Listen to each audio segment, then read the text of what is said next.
Good morning, dear students. Today we are going to discuss our course book chapter Boyhood Days by Booker T. Washington. Booker Taliaferro Washington was an American educator, author, orator, and advisor to multiple presidents of the United States. Between 1890 and 1915, Washington was the dominant leader in the African American community and of the contemporary black elite. The Emancipation Proclamation made by President Abraham Lincoln in 1863 freed slaves in the southern American states during the US Civil War. Emancipation means freeing of someone from slavery. That means they can have every right. That is the process of being set free from legal, social, or political restrictions. Boyhood Days is an excerpt taken from Slavery. It is an autobiography of American educator Booker Taliaferro Washington. He prefers to be addressed as Booker T. Washington. He was an African American teacher, author, presidential advisor, civil rights leader. He was born in Virginia in 1865. His autobiography as a member of the colored race, he explained the difficulties that the colored race faced in their desire to educate their children.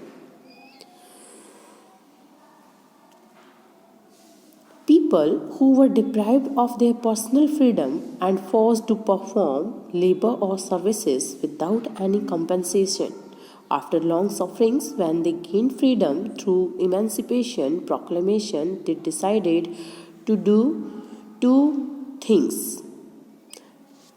And first thing was changing their last name to new ones. After Emancipation Proclamation, many former slaves adopted new names and surnames.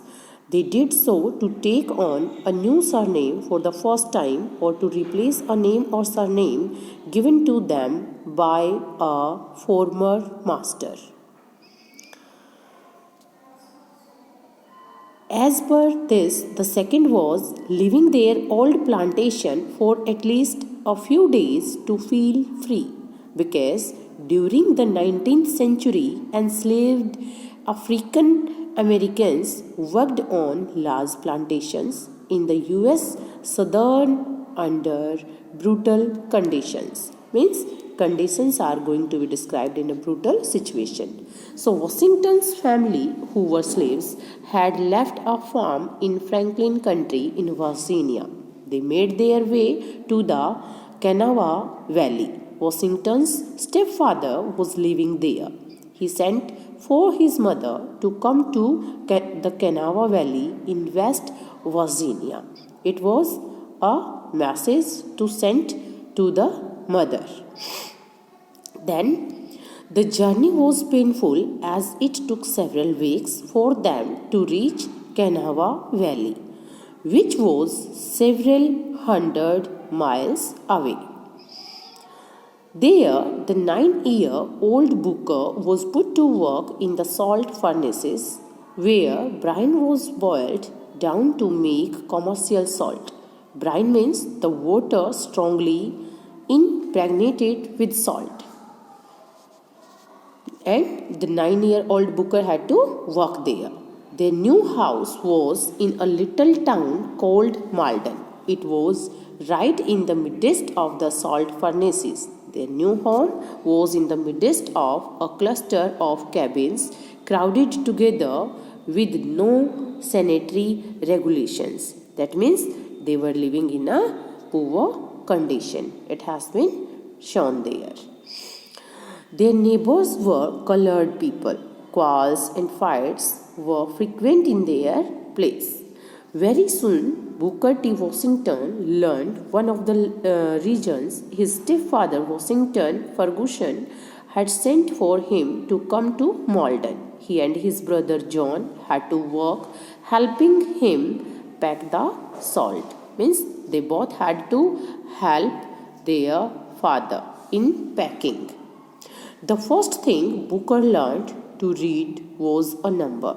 Every salt packer was assigned a number to mark his barrels, and Washington Ferguson's was 18. Means he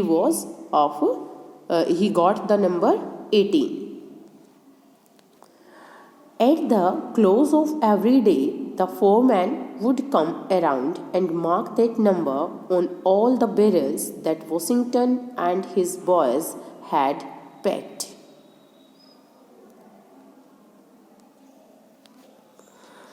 And the boy, Booker, not only learned to recognize that figure, but to make it with his finger in the dust or with a stick in the dirt. He knew no other numbers, but this was the beginning of his burning desire to learn to read and write. After getting home, he went to his mother and expressed his desire to learn to read and write. When he asked, she noticed his interest in learning and got him an old copy of Webster's blue-black spelling book, which contained the alphabet. And he felt happy at that after getting the book copy from mother. Then, in spite of being an illiterate, his mother was wise and she appreciated the importance of education. In a few weeks, he learned all the alphabet without any teacher. How he learned? As per the curiosity and his spirit. Until very few black Virginians received education, but gradually people realized the need of a school for their children. They determined to educate themselves by securing their own teacher and even paying for a school as best they could at that time. As there were no schools for colored children, the establishment of a school was very difficult for them. It was tough to find a teacher for the school. Fortunately, they found a colored man who had been a soldier. Each family agreed to pay certain amount per month, and they hired him and paid to have their children taught education. And they all were very satisfied at that point, with the understanding that the teacher would spend a day with each family. People used to look forward earnestly to have the teacher as their guest. They looked after him very respectfully. Then,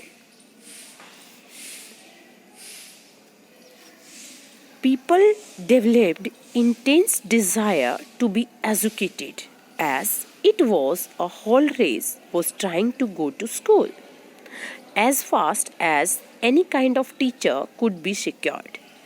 Not only were day schools filled, but night schools as well. The great ambition of the older people was to try to learn to read the Bible before they died. When a school was opened in Kanawha Valley, his stepfather did not spare him from his work. However, he did not give up his desire for education. He requested his teacher to teach him lessons at night, as night schools were also there at that time for the colored people.